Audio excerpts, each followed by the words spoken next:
كنت التقيت السيد رئيس الجمهورية، قدمت له تهانية بالحارة وتمنياتنا بالتوفيق إن شاء الله بالنجاح ليه وللبلاد.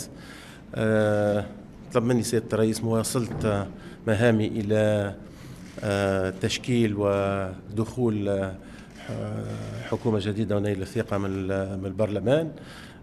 استعرضنا يعني أهم المسائل. فيه نقطتين هما يعني مهمين في الأسبوع هذا، يعني موجة البرد، وكان حريص كونه نقوم بإجراءات يعني لإعانة يعني البوبولاسيون اللي عندهم موجة برد، فطلعتوا على الأشياء اللي قمنا بها. وكذلك مهتم كذلك بما يسير في الجنوب، يعني زحف الرمال إن شاء الله زاد كيف فما أشياء قاعدين نقوموا بها.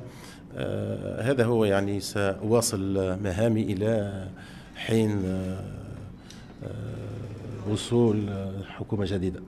شكرا.